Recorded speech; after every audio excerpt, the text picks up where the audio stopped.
Di episode sebelumnya, Pulau Naga Timur diserang oleh 3 komandan Raja Naga. Dalam perang itu, hampir saja Xiaoyan dibunuh oleh komandan Raja Selatan. Untung saja Jian yang tak sadarkan diri segera bangkit dan berusaha untuk menolongnya. Segera kebangkitan Jian ini membuat kaget seluruh suku Naga Void kuno yang sedang bertarung. Mereka pada umumnya bergetar dengan fluktuasi energi yang dikeluarkan oleh Jian. Bahkan sebagian energi yang dikeluarkan oleh Jian itu pun menghantam beberapa prajurit dari 3 kerajaan naga. Para prajurit yang terkena serangan Jian untuk sementara menghentikan pertarungannya. Sementara itu di tempat yang lain, Penatua Zuli dan seluruh pasukannya pun menghentikan pertarungannya. Mereka menghentikan peperangannya karena fluktuasi energi yang dikeluarkan oleh Jian. Seketika itu pula, Penatua Zuli pun kaget dan dipenuhi rasa kebahagiaan. Di tempat yang lain, Hai King pun telah berlutut memberikan hormat kepada Jian. Dari kejauhan, satu persatu prajurit yang sedang bertarung itu pun berlutut dan memberikan hormat kepada Jian. Serentak, Pulau Raja Timur itu pun bergemuruh oleh suara prajurit yang memuja Kaisar Naga. Di tempat yang lain, komandan Raja Selatan pun akhirnya bangkit dengan penuh ketakutan ketika melihat sosok Jian yang melayang di udara. Sementara itu, Jian pun akhirnya membuka kedua kelopak matanya dan langsung melihat ke arah komandan Raja Selatan. Ditatap tajam oleh Kaisar Naga Jian membuat komandan Raja Selatan pun merasa ketakutan, lalu dia pun memohon ampun kepadanya. Melihat komandan Raja Selatan melarikan diri, Hai King pun berusaha untuk mengejarnya, namun niatnya itu dihentikan oleh Jian. Di sisi yang lain, Jian pun akhirnya menghampiri Xiaoyan.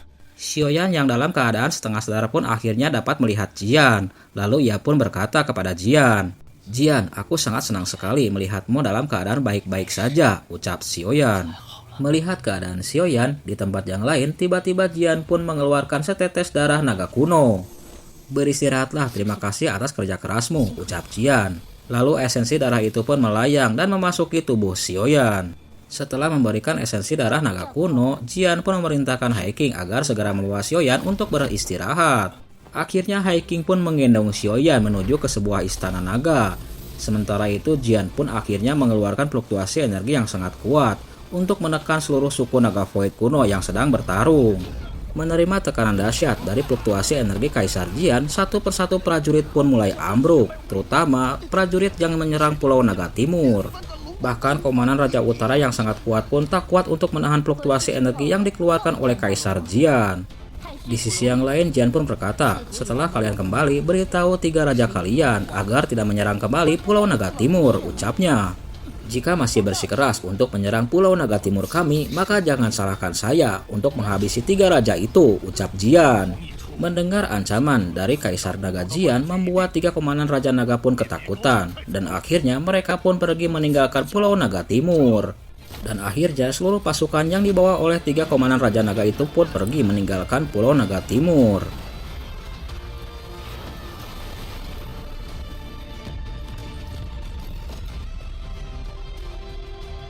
Setelah kepergian seluruh pasukan dari 3 Raja Naga, tiba-tiba Pulau Naga Timur pun bergemuruh dengan sorak-sorakan. Lalu Xin pun beralih ke sebuah ruangan yang ditempati oleh Xiaoyan. Xiaoyan yang sedang beristirahat kala itu akhirnya bangun dari tempat tidurnya. Ketika bangun dari tidurnya, Xiaoyan pun nampak ternganga, tidak tahu apa yang sedang dipikirkan oleh Xiaoyan. Tiba-tiba Xiaoyan pun mendengar suara Penatua Zuli. Rupanya Penatua Zuli dan Hai King pun secara bersamaan ingin menemui Xiaoyan. Di sisi yang lain, Xiaoyan pun memberikan hormat kepada Penatua Zuli dan Hai King. "Apakah Jian baik-baik saja?" ucap Xiaoyan bertanya kepada Penatua Zuli. Mendengar itu, Penatua Zuli pun menjawab, "Ya, Kaisar Jian baik-baik saja. Dia sedang berusaha untuk menyerap buah naga pinik." Di sisi yang lain, Hai King pun menghampiri Xiaoyan dan berusaha untuk memegang bahu Xiaoyan. Namun tiba-tiba Hai King pun terkejut dengan pertahanan Amor Xiaoyan. Melihat kejadian itu, Penatua Zuli pun menjelaskan kepada Hai King dan Xiaoyan, itu akibat setetes darah naga kuno yang dimasukkan oleh Jian kepada tubuh Xiaoyan, ucapnya. Lalu Penatua Zuli pun memerintahkan Xiaoyan agar mengaktifkan Amor di dalam tubuhnya. Seketika tubuh Xiaoyan pun berfluktuasi. Tiba-tiba seluruh tubuh Xiaoyan pun diselimuti oleh sisip naga keemasan yang memancarkan fluktuasi energi yang sangat kuat. Sontak saja kejadian itu pun membuat kaget Xiaoyan. "Ini adalah Amor naga kuno," ucapnya. "Lebih tepatnya itu adalah Amor naga kelas tinggi," ucap Penatua Zuli. Itu bukan Amor biasa, melainkan Amor sekelas Kaisar Naga. Dari ucapannya itu terlihat keirian dari Penatua Zuli melihat Amor Raja Naga yang dipakai oleh Xiaoyan. Sementara itu di samping Xiaoyan, Hiking pun berkata, dengan pertahanan dari Amor Raja Naga ini, kamu tidak perlu takut dengan Tianjun ke-9, ucapnya. Maka kelak jika kamu bertemu kembali dengan Tianjun ke-9 dan diserang kembali, maka kamu akan tidak merasakan sakit, ucapnya. Di sela kebahagiaan Xiaoyan, Penatua Zuli pun berkata kalau dirinya tidak mengetahui kapan berakhirnya masa retret dari Kaisar Jian. Penatua Zuli pun mengatakan kalau dirinya belum melihat King Lin keluar dari makam naga kuno, ucapnya. Lalu Xin pun beralih ke sebuah tempat, yaitu makam naga kuno. Rupanya Xiaoyan datang ke tempat ini untuk menunggu King Lin yang sedang dalam keadaan retret. Sementara Xiaoyan menunggu, akhirnya Xiaoyan pun mengeluarkan 3000 Burning Flame. Setelah mengeluarkan api surgawi, tiba-tiba muncullah sosok fisik dari avatar 3000 Burning Flame. Setelah muncul 3000 Burning Flame itu pun nampak kebingungan. Di sisi yang lain, Xiaoyan pun berkata, aku tidak tahu sebelumnya yang terjadi pada tuanmu itu. Tapi aku telah memenuhi janjiku untuk membawamu ke makam naga kuno, ucap Xiaoyan. Mendengar penjelasan Xiaoyan, 3000 Burning Flame pun berkata, akhirnya aku sampai di Pulau Naga, ucapnya. Tetapi ini bukan rumah yang saya harapkan. Setelah ucapannya itu, 3000 Burning Flame pun menghampiri Xiaoyan. Mulai sekarang kamu adalah tuanku, ucapnya. Keesokan harinya, Xin pun beralih ke sebuah tempat, yaitu kolam petir. Di kolam petir itu, nampak Xiaoyan dan Hiking sedang berdiri memandangi jutaan petir yang mengalir di tempat itu. Hiking pun berkata, kekuatan guntur di sini sangat dahsyat, sebaiknya kamu berhati-hati saja, ucapnya.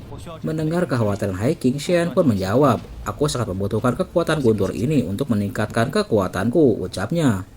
Melihat tekad dan kemauan Xiaoyan, Hiking pun tidak bisa berkata apa-apa. Kalau begitu, sebaiknya kamu berhati-hati. Kalau ada apa-apa, segera hubungi aku, ucapnya. Setelah kepergian Hiking, Xiaoyan pun lalu melesat menuju kolam petir. Untuk sejenak, Xiaoyan pun mengamati keadaan di sekitarnya. Kekuatan guntur dari batu guntur ini sungguh sangat kuat sekali. Jika tidak ada kekuatan dari dalam tubuhku, maka tubuhku akan segera hancur. Setelah ucapannya itu, lalu Xiaoyan pun mengeluarkan 11 boneka setan langit dari cincin penyimpanannya. Rupanya Xiaoyan berniat agar 11 boneka setan langit yang dimilikinya menyerap seluruh energi guntur di tempat itu. Akhirnya, Xiaoyan dan ke-11 boneka setan langit pun dibaptis oleh kekuatan guntur di kolam guntur. Melihat kekuatan guntur yang membaptis 11 boneka setan langitnya membuat Xiaoyan pun nampak kaget. Dia tidak menyangka kalau kekuatan guntur di tempat ini akan meningkatkan kekuatan dari 11 boneka setan langitnya. Melihat fenomena itu membuat Xiaoyan pun semakin gembira. Dia akhirnya mempunyai kartu truf untuk menghadapi lawan-lawan yang sangat kuat di masa depan. Di sela kegembiraannya itu, tiba-tiba Xiaoyan pun mempunyai sebuah ide untuk menambahkan api surgawi dalam kekuatan guntur itu. Aku akan gunakan kekuatan api surgawi untuk menyalakan petir ini, ucap Xiaoyan. Setelah ucapannya itu, lalu Xiaoyan pun mengeluarkan api surgawi. Tiba-tiba jutaan petir itu pun diselubungi oleh api surgawi yang sangat kuat. Satu persatu boneka setan langit itu pun dibaptis oleh kekuatan petir api surgawi milik Xiaoyan. Proses fusi penggabungan antara api surgawi dan petir di kolam petir membuat energi fluktuasi yang sangat kuat di tempat itu. Dan akhirnya Xiaoyan pun mengambil banyak keuntungan dari kultivasinya di kolam petir.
Kembali lagi ke ceritanya, setelah Xiaoyan menghabiskan beberapa hari untuk berkultivasi di kolam petir, akhirnya ia pun mengakhiri pelatihannya.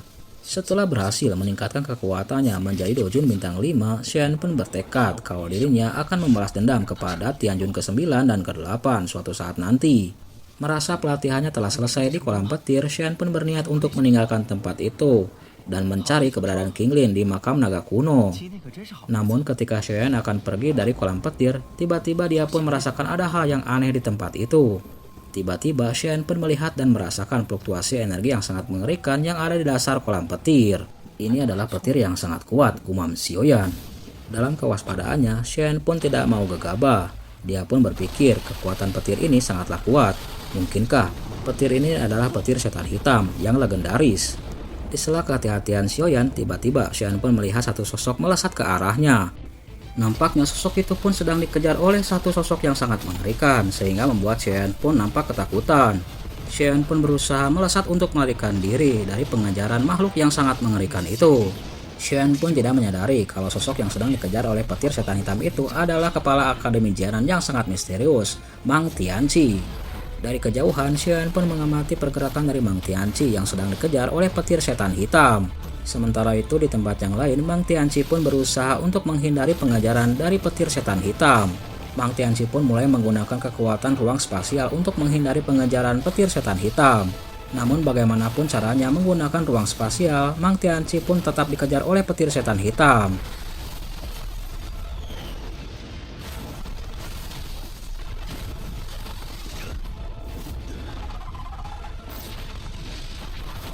Kembali lagi ke dalam ceritanya, Mang Tianqi pun menghampiri Xiaoyan dan berkata, "Apakah kamu bisa membantuku?" ucapnya. Mendengar perkataan dari Mang Tianqi, Shen pun nampak ketakutan, lalu dia pun berusaha untuk melarikan diri. "Kenapa kamu melarikan diri?" ucap Mang Tianqi. Shen pun menjawab, "Aku tidak mau gegabah dan menghadapi kumpulan dari makhluk jahat itu," ucapnya.